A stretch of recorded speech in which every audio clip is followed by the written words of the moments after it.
How's it going, everyone? It's Sam. Today I want to talk to you about crypto that I haven't talked about for a while on the channel, which is Tezos. Now, Tezos is a layer 1 blockchain that runs on proof of stake. It's powered by the XTZ token, which topped out in October of 2021 around $8, which is about 10x away from where we are right now at 80 cents. Now, they're working on a lot of exciting things, so I want to talk about the ecosystem, talk about the technology, and the progress that they're making. Of course, if you want, you can hit subscribe, turn on the bell notification underneath the video to see future videos like this. Also, this is a partner of the channel. There will be links to them underneath the video so you can learn more. Now, Tezos, I think you really have to start with their smart rollups. Tezos has implemented a unique version of optimistic rollups that are also enshrined, meaning they are part of the layer 1 protocol, including being fully decentralized. One of the most important takeaways, though, is that these rollups are based on WebAssembly, or WASM, and are highly customizable, allowing developers to create rollups that with different VMs and parameters that fit their specific needs. With that in mind, in this article, we will look into some of the recent developments and announcements around this amazing technology at Tezos. Now, the reason that I bring this up is because this allows you to scale. That's historically the problem with layer 1s, is that they have such a hard time scaling, but Tezos is using these smart rollups to solve that, moving from some of the computational processes off-chain while maintaining the robust security and decentralization of the main chain.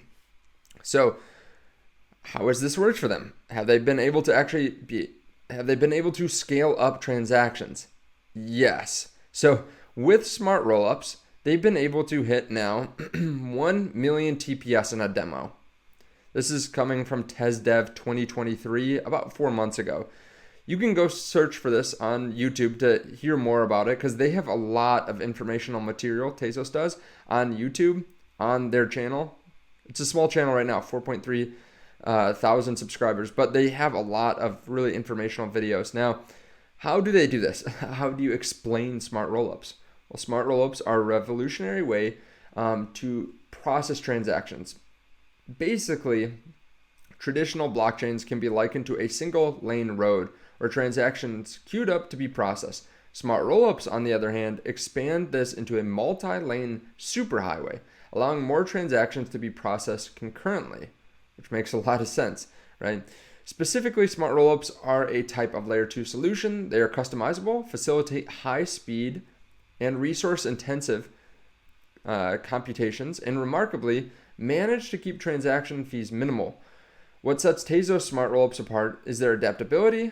They can be constructed using any programming language that can be compiled to WASM or WebAssembly, a type of code that can run on web browsers. Scaling is achieved through a combination of horizontal and vertical strategies as described in Nomadic Labs' detailed post.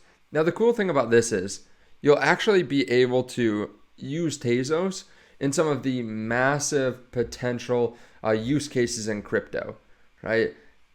We need gaming. We need other debauchery. I don't know if I should say it, but like gambling is going to be big. Betting is going to be big.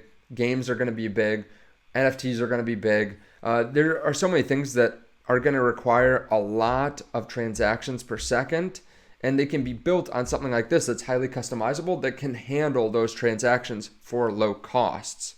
Now, Tezos also has a EVM compatibility via the L2 rollup Etherlink. This allows Tezos to execute Ethereum smart contracts and benefit from its vast ecosystem, a huge boost to scalability and interoperability.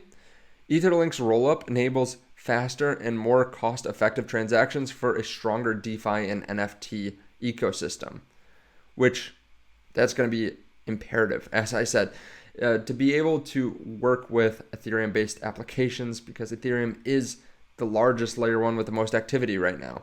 They've been working on other problems too. They say that they have a new solution called the DAC, which is used to enhance the transaction throughput of Tezos smart rollups by storing transaction data off-chain. Instead of retrieving data from Tezos' blocks, rollup nodes access transaction payloads from DAC members, which is the Data Availability Committee. bypassing Tezos block size limitations.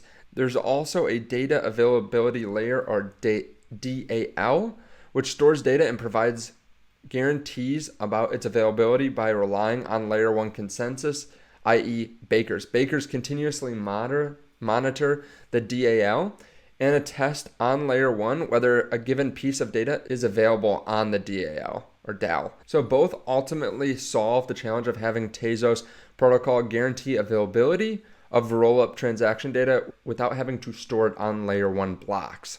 You might be asking about partnerships, right? Who's actually using this?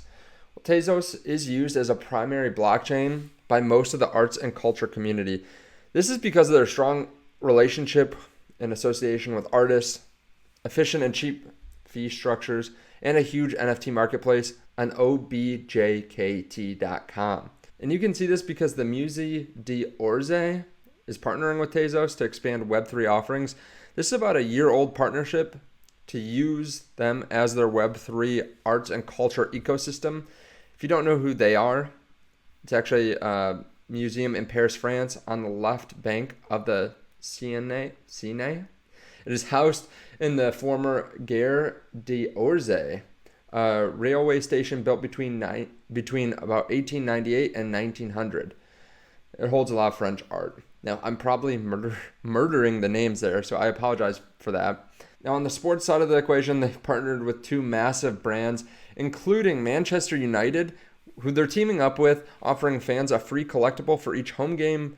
Collecting all of the unlocks give chances to win match tickets, VIP access, signed kits, live game experiences for the men's and women's team. They're also working with McLaren for Formula One, and it's a similar type of setup where they're giving free digital collectibles for each race weekend during the 2023-2024 season with a unique artwork depicting the track. Claiming these collectibles enters fans to win a race experience, a signed poster, and a virtual meetup with McLaren's CEO. They've also partnered with an esports team called Team Vitality, and through this partnership, they've been able to increase fan engagement, create unique digital assets, and explore innovative ways of interacting with their community through tokenization. So I'll leave links to this all underneath the video. In case you're interested, you can go check it out. If you want to buy the token, I'm not telling you to go buy it. Do your own research. But it is widely available. Binance, Coinbase, Kraken, KuCoin, Bitfinex. There are so many different places to buy it against the XTZ token, and it is about 90% down from the previous high at the time of this recording. Now, again, do your own research. Now, like I said earlier, I'm going to leave links to this underneath the video. Go follow them on Twitter just so that you know what's happening. When they give updates, that's the easiest way to get them. Thank you so much. I appreciate it. I'll see you in the next video. Bye.